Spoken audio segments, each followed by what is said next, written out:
1 Kings chapter 7. It took Solomon another 13 years to finish building his own palace complex. He built the palace of the Forest of Lebanon, 150 feet long, 75 feet wide and 45 feet high. There were 4 rows of cedar columns supporting 45 cedar beams, 15 in each row, and then roofed with cedar. Windows in groupings of 3 were set high in the walls on either side. All the doors were rectangular and arranged symmetrically. He built a colonnaded courtyard 75 feet long and 45 wide. It had a roofed porch at the front with ample eaves. He built a courtroom, the hall of justice, where he would decide judicial matters, and panelled it with cedar. He built his personal residence behind the hall on a similar plan. Solomon also built another one just like it for Pharaoh's daughter, whom he had married. No expense was spared. Everything here, inside and out, from the foundation to roof, was constructed using high quality stone, accurately cut and shaped and polished.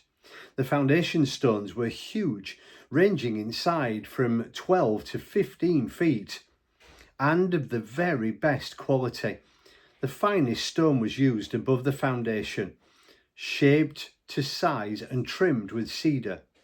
The courtyard was enclosed with a wall made of 3 layers of stone and topped with cedar timber, just like the one in the porch of the temple of God. King Solomon sent to Tyre and asked for Hiram, not the king, another Hiram, to come. Hiram's mother was a widow from the tribe of Naphtali. His father was a Tyrian and a master worker in bronze. Hiram was a real artist.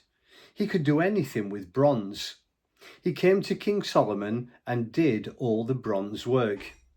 First he cast 2 pillars in bronze, each 27 feet tall and 18 feet in circumference. He then cast 2 capitals in bronze to set on the pillars. Each capital was 7.5 feet high and flared at the top in the shape of a lily. Each capital was dressed with an elaborate filigree and 7 braided chains and a double row of 200 pomegranates, setting the pillars off magnificently. He set the pillars up in the entrance porch to the temple. The pillar to the south he named Security, Jachin, and the pillar to the north, Stability, Boaz. The capitals were in the shape of lilies. When the pillars were finished, Hiram's next project was to make the sea, an immense round basin of cast metal, 15 feet in diameter, 7.5 feet tall and 45 feet in circumference. Just under the rim there were 2 bands of decorative gourds, 10 gourds to each 1.5 feet. The gourds were cast in one piece with the sea. The sea was set of 12 bulls, 3 facing north, 3 facing west, 3 facing south and 3 facing east. The bulls facing outward, supporting the sea on their hindquarters. The sea was 3 inches thick and flared at the rim like a cup or like a lily. It held about 11,500 gallons. Hiram also made 10 washstands of bronze. Each was 6 feet square and 4.5 feet tall. They were made like this. Panels were fastened to the uprights. Lions, bulls and cherubims were represented on the panels and uprights. Beveled wreath-work bordered the lions and bulls above and below. Each stand was mounted on 4 bronze wheels with bronze axles. The uprights were cast with decorative relief work. Each stand held a basin on a circular engraved support a foot and a half deep, set on a pedestal 2¼ feet square. The washstand itself was square. The axles were attached under the stand and the wheels fixed to them. The wheels were 27-inch in diameter. They were designed like chariot wheels. Everything, axles, rims, spokes and hubs, was of cast metal. There was a handle at the 4 corners of each washstand. The handles cast in one piece with the stand at the top of the washstand.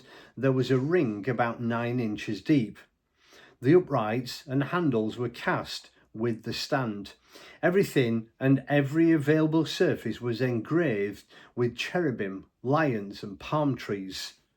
Bordered by arabesque, the washstands were identical, all cast in the same mould.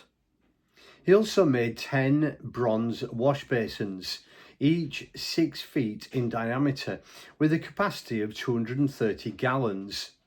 1 basin for each of the 10 washstands. He arranged 5 stands on the south side of the temple and 5 on the north. The sea was placed at the southeast corner of the temple. Hiram then fashioned the various utensils, buckets and shovels and bowls. Hiram completed all the work he set out to do for King Solomon on the temple of God.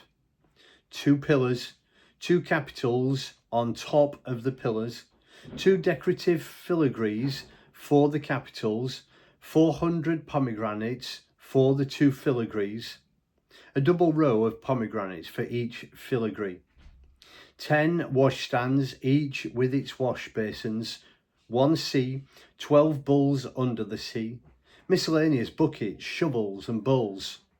All these artifacts that Hiram made for King Solomon for the temple of God were of burnished bronze.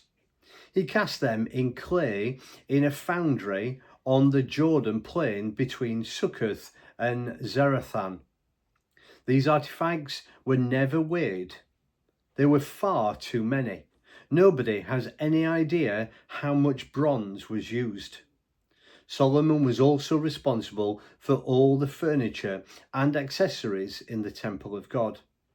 The gold altar, the gold table that held the bread of the presence, the pure gold candelabras, 5 to the right and 5 to the left in front of the inner sanctuary, the gold flowers, lamps and tongs, the pure gold dishes, wick trimmers, sprinkling bowls, ladles and censers, the gold sockets for the doors of the inner sanctuary, the Holy of Holies, used also for the doors of the main sanctuary.